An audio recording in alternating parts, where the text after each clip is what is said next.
Utah Puck Report. I'm your host, Jay Stevens. Very special guest. He's been on the show before from the Utah Hockey Club, defenseman Ian Cole. Ian, how you doing, man? Doing great. How are you?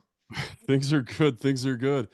Uh, I've got so many things I want to talk to you about. As I've watched you progress a little bit this year, and it's funny because I don't have to do a lot of research on you. I followed your whole career.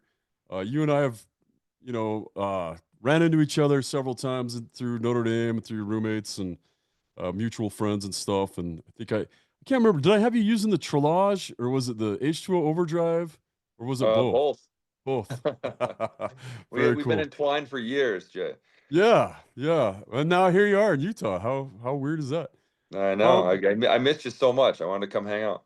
yeah, that makes sense now. It makes perfect sense. Huge accomplishment. Your 900th game. Sadly, it happened on the road, and I noticed last night they paid tribute to you, but you were in a deep conversation on the bench. I don't even know if you realized the fans were cheering for you, and that they pointed it out last night at the game. But what You is know it? what? I didn't even see it. I must have been talking about something very important. Well, yeah, you guys had just. It was a weird time for him to do it because it was right. It was during a penalty kill. And Oh like you yeah. came off the bench and there was a stoppage of play, and then they just kind of talked about it. I was like, oh, this is kind of odd. He's clearly like nobody pointed it out. But as you look back at 900 games, I mean, obviously you've had big moments, two Stanley Cups and all that stuff. But when you look back, what really stands out as some of your favorite moments in your career so far? Yeah, I mean, I think the two cups is obviously, two highlights, two massive highlights, Um kind of that benchmark, right? But um I've been on a lot of great hockey teams, a lot of great coaches, a lot of great teammates.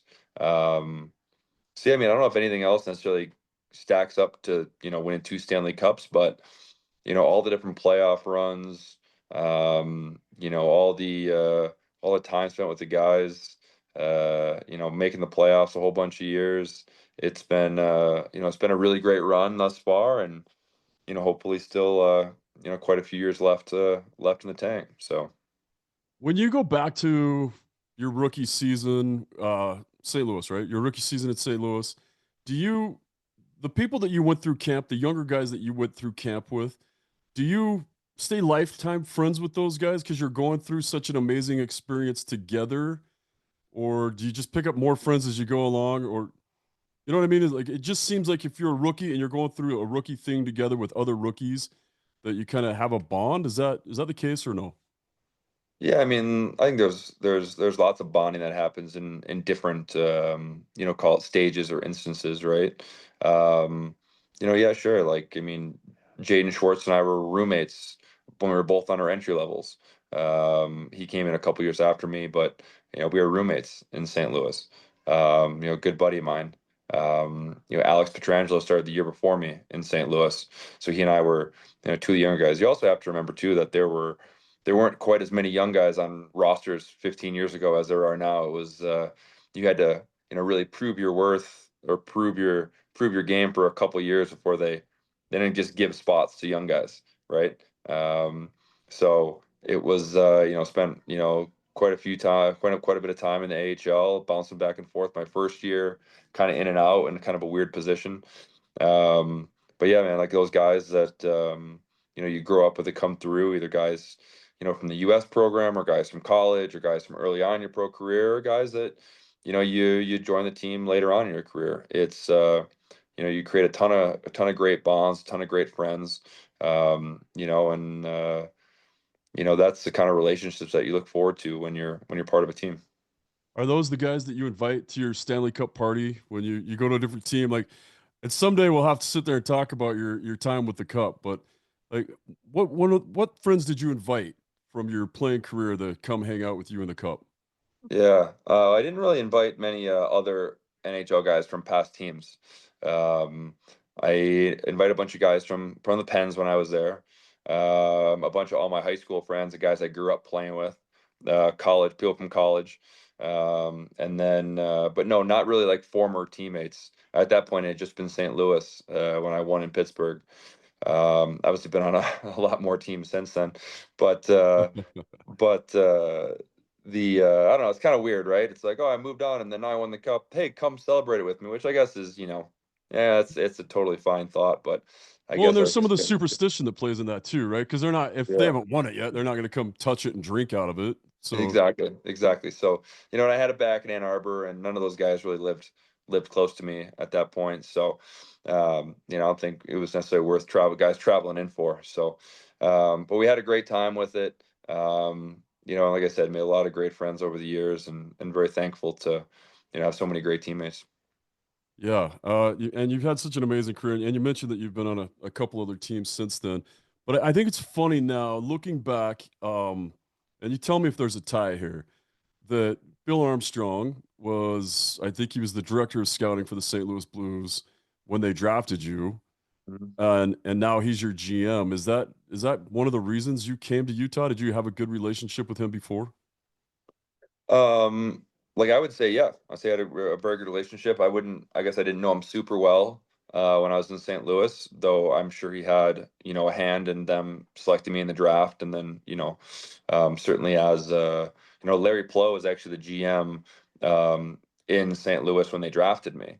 Not when I went there, he had since retired, but obviously an advisor here to Bill now, here in Utah.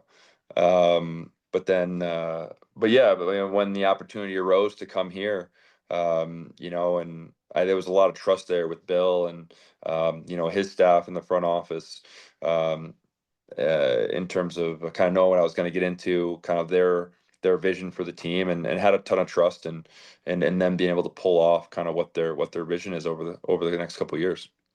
And I guess that's part of really what I wanted to talk about. And we talked about it a little bit on the first time you were on the show is the trust of coming to something so unknown.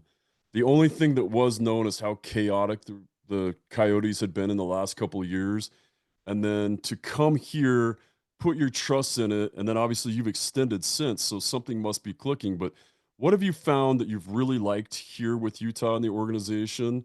And also like your personal life in Utah. What else do you really enjoy doing here now that you are a Utah resident? Yeah. Well, the first part of that, right? You're correct. I mean, objectively, that was chaotic in Arizona, and you're playing in a call it I mean, literally a college rink. I'd say not a NHL caliber rink, but you're literally in a college rink.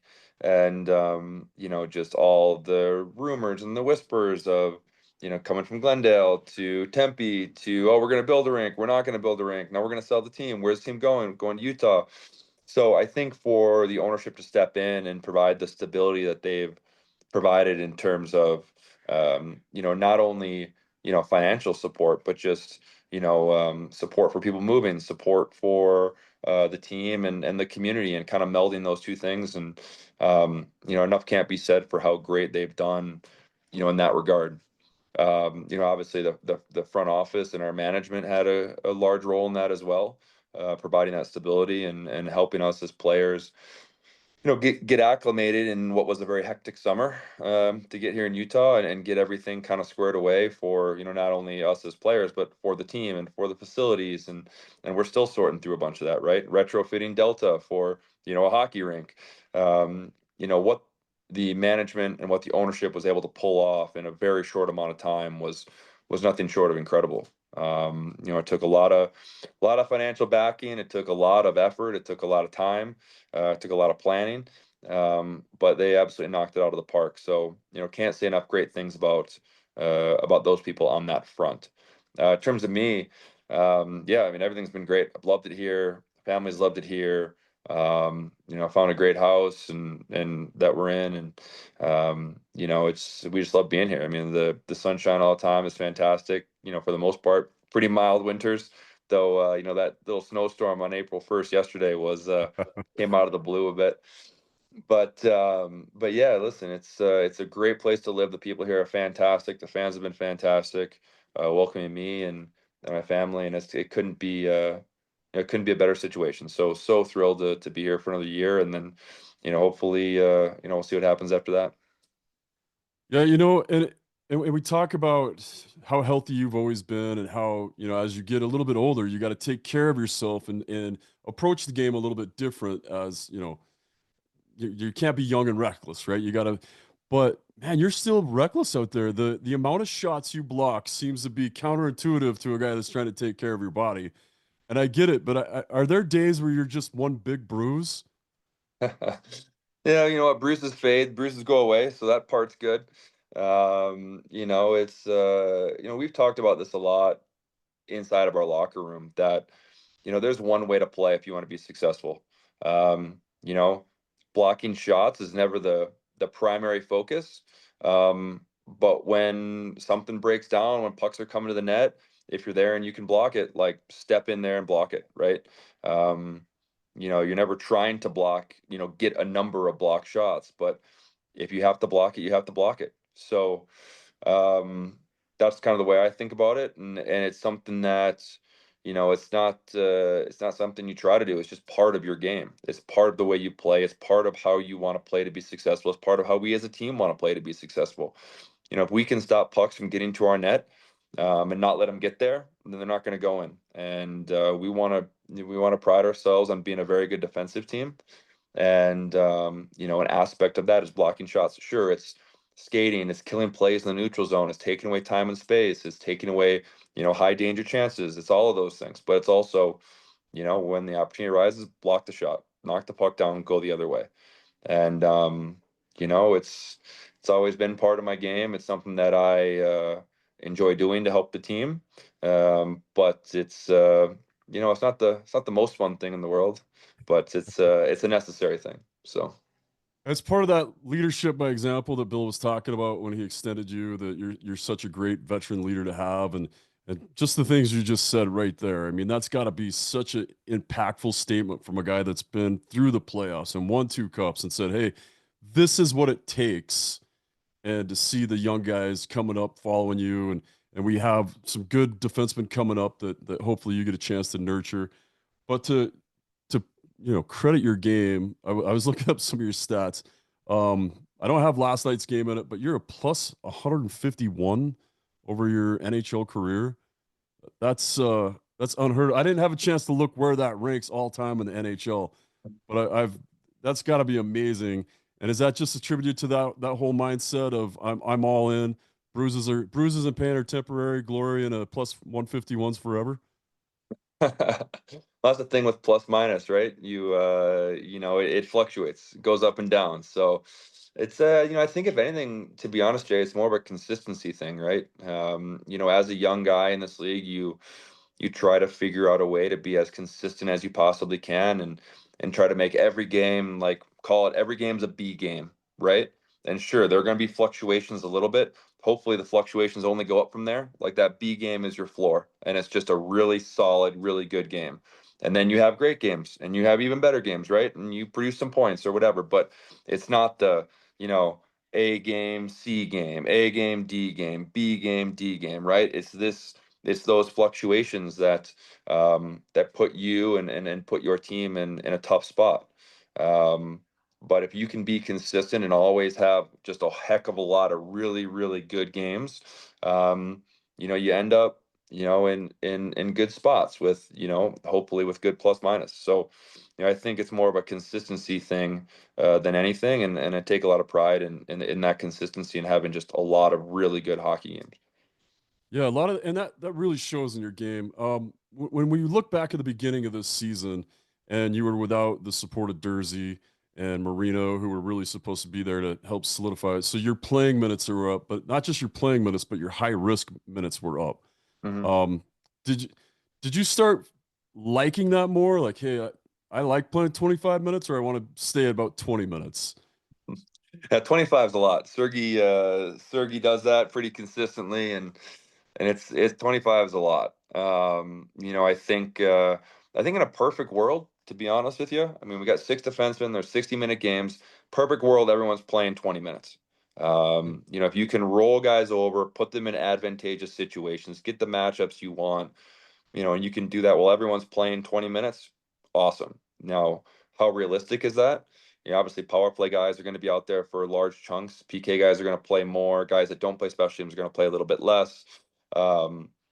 So we work with what we got, and this is one of the other conversations we've had in our room, is that it's quality over quantity, right? It's not about the minutes you play, it's how well you play those minutes. And regardless of whether we're playing 25 or 20 or 15 or 12 or whatever those minutes are, like make them be really good minutes. And that's what's going to help our team win hockey games. I think, and obviously I'm partial here, but I think that our 7 defensemen can stack up there with anyone in the NHL. I think that our decor is fantastic, and I, there's a benefit for not overplaying people, right? Putting guys in the best possible situations and putting guys out there when they're fresh and when they have legs, versus double shifting guys and really wearing guys out. So like I said, for us, it's a quality over quantity thing. But when you're missing 2 huge pieces like Durs and Reno for a large chunk of the year, everyone's got to step up. Everyone's got to elevate their game. Everyone's got to take on a little bit more responsibility. And I thought for the most part we handled it pretty well. Yeah, I think everybody would agree with that. And then being able to see all the pieces in play and the statistics say it too, how well you guys have cut down scoring chances. The shots have been a lot lower. And, most of the local media has just jumped on this thing about Veggie playing every game, which as a goalie, I know that's what you want. And Veggie's even said it. He's like, I feel like I'm getting better every game. I'm not tired. I'm getting better. But you guys are really making his job a lot easier I mean, it's never easy to be an NHL goaltender from what I understand. I don't know Mike personally, but it's the the defensive work that you guys have put in this year has just been amazing. And from the beginning of the season till now has just been, as a fan and as an analyst, it's just been something that should be documented and well studied and passed out to every youth organization so that kids can see like this is how you play defense. Um, Well, hey, to add it on that little thing, listen, like Veggie's been unbelievable for us. And I said to him the other day, I mean, call it, the Tampa game, whatever. But, you know, since he's been playing every game, it's like he's not really getting beat with like clean shots. Like the goals that are going in are either hitting people, oh, like hitting 4 things and going in, like the goal last night, right? It hit Krauser stick, tips top corner. No one can react in time for that. Or it's like 2-on-0s, breakaways, yeah. things where we as a team blew the coverage.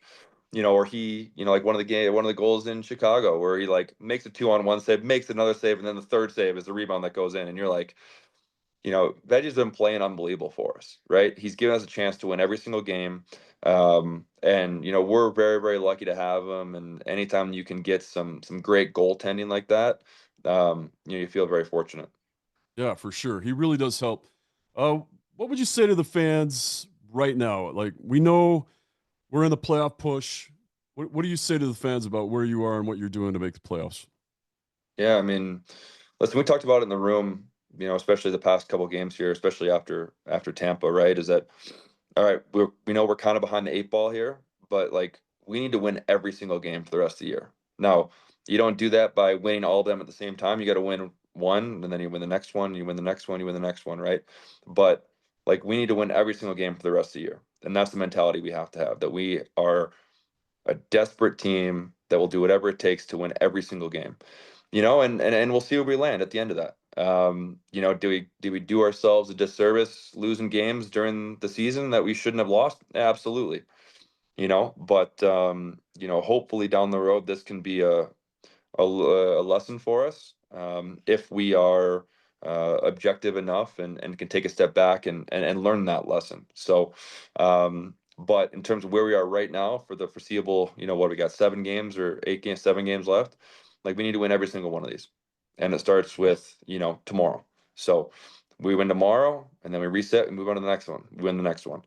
But that's the mentality we have, and I think that I think the fans and everyone can be encouraged by the fact that like we are trying to make the playoffs with every fiber of our being, if you will, right? Sounds dramatic, but I think that's the desperation you have to have if you want to be a good team, especially a good team come playoff time. Like that needs to be the desperation level. And I think you kind of felt it last night against Calgary. Like that was a desperate team that had come back in quite a few games leading up to that game, that was really Oh, pushing, and we handled it well. We handled it really maturely. We just did our job. We got pucks out. We defended really well. And Veggie made some great saves, and it was a heck of a team effort. Yeah, I agree 100%. And it's been fun to watch. And no matter what happens, these pressure games now pressure on the young guys, pressure on our goaltenders, pressure on our decor, and where it's a you must win every game. That's going to help us be a better team next year. Or it could be like the LA Kings of a few years ago, who barely squeak into the playoffs, get that wild card seed, and then win the Stanley Cup. So Mhm. it's fun watching all the pressure. One Pressure makes question. diamonds, right, Jay? Exactly. I wasn't gonna go for it, but I'm glad you did. You One teed it up one for me. one of the questions I've been asking the fans lately, and I want to ask you because I know you got limited time and I appreciate your time. So my last question to you is, as you look back on just this season, what's been your favorite moment from becoming a Utah hockey clubber, soon to be Mammoth Outlaw, mythical snow beast, something? As you look back Yeah, on, don't you dare say Yeti. I didn't say it. But yeah, I don't think I can get sued, but maybe I don't know. I'll just start drinking out of a Yeti. What do I got here? It's like a Yeti. Does that work? That's branded. Um, It's even better. yeah, yeah, exactly. What has been your favorite moment of being part of the club so far this year? Oh man, it's tough. The one singular favorite moment. It's tough, man, because there've been so many great ones, right? You can list a couple. That's fine. Yeah, yeah, yeah. I mean, it's like it's a fantastic group of guys, great group of people, great group of hockey players. Um, and it's been it's been a real treat to get to know them. Like starting in training camp, so welcoming. Very just a really great group to be around, and then kind of growing together, right? Like there's some big wins. It's we haven't accomplished anything necessarily in the postseason together, but it's just kind of the growth that you've seen over the course of this year, this upward trajectory, this positivity that we have for the future, is great. Now, disclaimer for that would be, all right, well, the future's now. Like, let's do this. We can't keep talking about the future. Like, we need to actually step up and grab the bull by the horns, if you will, right? But that being said, there is still a lot of bright spots about the future of this hockey club, regardless of what happens for this season, right? Projecting down the road. So, whatever happens here, we're gonna make the best of it. We're gonna learn from it. We're gonna use it to be an even better team. Call it hopefully postseason here, but certainly going forward into the next year and the year after that, and hopefully for decades to come, where this is a team that is built to be successful for many many years. Yeah, it's been pretty interesting to hear that mindset. It's something I've really learned is this team has been built to not just be good, but to be good for a long time. Do your kids have a favorite player? Yeah, you know what they love? They love Carconi, but I think that's just because we were watching the very first preseason game and he scored the very first goal, so they're like, "Oh, we love him." But no, they love Gunner, they love Kells, they love all the guys that score goals. So Dad is not one of them, but they love all the high skill players on our team. Chris Chelios said it best. There's no glory in defense. No, especially at least he put up some points. I don't put up as many points as he did, but you're right. Not a ton of glory in it, but try to help get the job done wherever we can. So Yeah, Ian Cole, two-time Stanley Cup champion. So glad to have you signed again, and just your leadership in that locker room shows game in and game out, and being able to be at those practices and see your influence on the team. Um, oh, I do have one more question. I want to let you go, but I have one more question. oh, This good. No worries. we have that.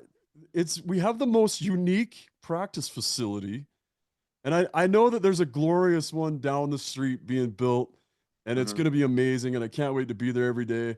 But are you going to kind of miss the Oval when you move to your brand new practice facility slash home of the team, just to have that uniqueness? Because everybody's thought it was cool, right? Everybody's taking a lap. Yeah, no, it's super cool, super unique, and it's always like very busy, right? There's always like so many people in there. I mean, if it's just people running around the track while we're at practice, and there's always either speed skaters going on, or there's figure skate on the other rink, or there's skating lessons going on where there's 200 kids in the oval. But there's a ton of great stuff going on there. It's always very chaotic and crowded, but it's been a lot of fun. It's been a ton of fun, and sure, we'll probably miss it, but this facility they're building is going to be that's going to be the new standard for the NHL. So I think we're really looking forward to it. Yeah, I can't wait to see that. And it's funny, my mom and a bunch of other 70-year-old women go and walk around that track, and she's like, I always look during the middle of the day for the Utah Hockey Club, and all I see is a bunch of kids. I'm like, Mom, that's the team. They look that is the Utah Hockey Club out on that Yeah. ice at 11 o'clock in the middle. That's them. Yeah. Anyway, Ian, again, thank you so much for being on the show again. Good luck for the rest of the season. Congratulations on 900 games. It's a huge accomplishment. We're all proud of you. We're so thankful that you're a Utah Hockey Club member. It's just fun to watch you play, and your stamp on this team is another one of those things that's going to make us great for a long time, and we appreciate it. Yeah. Well, thank you so much. Coming from you, it means a lot. So I really do appreciate it. Yeah, I'm sure. Next No, time it we'll have. does. I say that I'm not being facetious. It does mean a lot. Thank you. Awesome. Thanks, buddy. And that All is right, the Jay. Utah Puck Report.